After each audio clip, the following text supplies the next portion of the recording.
ಇನ್ನು ತುಲಾರಾಶಿ.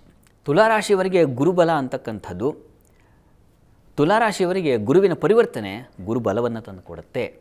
ಶುಭೇ ಅರ್ಥಸುತವಾನ್ ಸ್ಯಾದ್ಧರ್ಮ ಕಾರ್ಯೋತ್ಸುಕ ಅಂತ ಹೇಳುತ್ತೆ.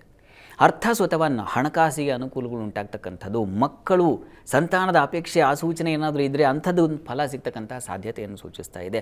ಸ್ಯಾದ್ಧರ್ಮ ಕಾರ್ಯೋತ್ಸುಕ, ಧರ್ಮ ಕಾರ್ಯಗಳಲ್ಲಿ ನೀವು ಭಾಗಿಯಾಗ್ತಕ್ಕಂಥದ್ದು, ಅಂಥ ಚಿಂತನೆಗಳು ಬರ್ತಕ್ಕಂಥದ್ದು, ಸಾಧು ಸಂತರ ಭೇಟಿ ಆಗ್ತಕ್ಕಂಥದ್ದು, ತೀರ್ಥಕ್ಷೇತ್ರ ಇಷ್ಟು ದಿವಸ ಅಂದ್ಕೊಂಡಿದ್ರಿ ಹೋಗೋಕ್ಕಾಗಿಲ್ಲ, ನಾನು ಕಾಶಿಗೆ ಹೋಗಬೇಕಿತ್ತು, ವೈದ್ಯ ಈ ಥರದ್ದು ಏನಾದರೂ ನಿಮ್ಮ ಮನಸ್ಸಿನಲ್ಲಿ ಓಡ್ತಾ ಇದ್ದರೆ ಅದಕ್ಕೊಂದು ಅವಕಾಶಗಳು ಏರ್ಪಾಡಾಗ್ಬಿಡ್ತಕ್ಕಂಥ ಸಾಧ್ಯತೆಯನ್ನು ಗುರು ನಿಮ್ಮ ಪಾಲಿಗೆ ತಂದು ಕೊಡ್ತಾನೆ. ಅದರಲ್ಲಿ ಯಾವುದೇ ಸಂಶಯ ಇಲ್ಲ. ಸಹೋದರ ಸಹಕಾರ, ಸೇವಕರು, ಸಹಾಯಕರು ಇಂಥವರಿಂದ ಏನಾದರೂ ಸಹಾಯ ನಿರೀಕ್ಷೆ ಮಾಡ್ತಾ ಇದ್ದರೆ ನಿಮ್ಮ ಮನಸ್ಸಿಗೆ ಹಿತವಾಗುವ ಹಾಗೆ ಸಹಾಯ ಮಾಡ್ತಾರೆ, ಅದರಲ್ಲೂ ಸಂಶಯ ಬೇಡ. ಅಂಥದ್ದು ಒಂದು ಉತ್ಕೃಷ್ಟವಾದ ಫಲ ಖಂಡಿತ ಇದೆ. ತುಲಾರಾಶಿಯವರಿಗೂ ಕೂಡ ಗುರುಬಲ ಅಂತಕ್ಕಂಥದ್ದು ಪೂರ್ಣ ಫಲವನ್ನು, ಹೇಗೆ ಪೌರ್ಣಮಿಯಲ್ಲಿ ಪ್ರಕಾಶಮಾನವಾಗಿ ಚಂದ್ರ ಹೊಳಿತಾನೋ ಹಾಗೆ ಗುರು ನಿಮಗೆ ಫಲಗಳಲ್ಲಿ ಆ ಪೌರ್ಣಮಿಯನ್ನು ತೋರಿಸ್ತಾನೆ.